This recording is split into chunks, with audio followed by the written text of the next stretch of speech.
మంగళగిరి నియోజకవర్గంలో ఏదైతే ఈ సర్వే చేయించారు నారా లోకేష్ స్కిల్ సర్వే, ఇక్కడే అసలు విషయం బయటపడింది ఏంటంటే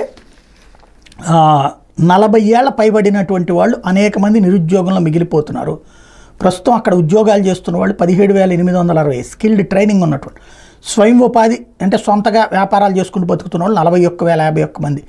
మహిళల్లో నిరుద్యోగులు అయితే ఏకంగా 77,284 మంది. మగవాళ్లలో నిరుద్యోగులు 47,311 మంది. ఇది పరిస్థితి.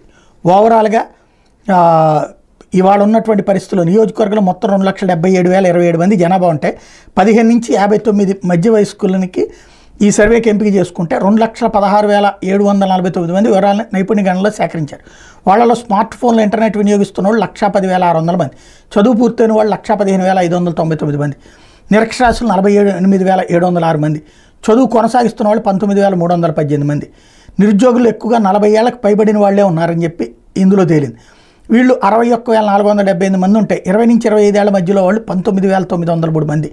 26 నుంచి 30 ఏళ్ళకి వచ్చేసరికి వాళ్ళ సంఖ్య 13,600గా ఉంది. నిరుద్యోగులు ఎక్కువగా మహిళలే ఉన్నారు. చదువుకున్నప్పటికీ చాలామంది గృహిణులుగా ఉన్నారు. వాళ్ళు ఎలాంటి ఉద్యోగాలు చేయట్లేదు. ఇది కనుక టోటల్గా ఈ సర్వే పూర్తి చేస్తే బాబు సర్కార్కి అతిపెద్ద డ్యామేజ్. వీళ్ళు అర్థం కావట్లేదు.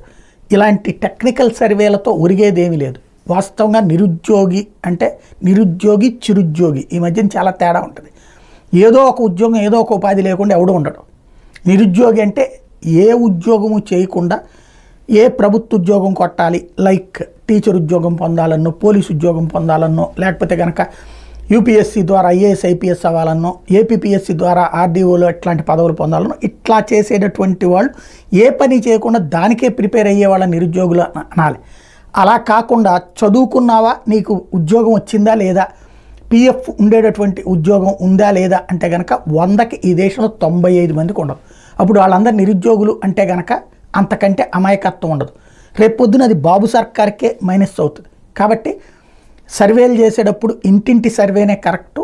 అందులో ఏం చేస్తున్నారు, ఏమి ఉపాధి పొంది ఉన్నారు అన్నటువంటిది లెక్కేసుకుంటే బెటర్. దీంట్లో జగనో బాబో అని జనం అనుకోరు. ఇట్లాంటి హైలైట్ అయినప్పుడు రేపొద్దున ఇదిగో మీ నియోజకవర్గంలో ఎంత ఉందని వైఎస్ఆర్ కాంగ్రెస్ పార్టీ వాళ్ళు ఫ్యూచర్లో ప్రొజెక్ట్ చేయడానికి పనికొస్తుంది. ఇప్పుడు ఇంతమందికి ఉద్యోగాలు ఇస్తుందా ప్రభుత్వం, లేదా ఉపాధి చూపెడుతుందా ప్రభుత్వం? వాళ్ళే ఉపాధి పొందుతున్నారు. కాబట్టి కొన్ని విషయాల్లో చాలా జాగ్రత్తగా జనంలోకి తీసుకెళ్లే అంశాల విషయంలో ఎలక్ట్గా ఉండాల్సి ఉంది.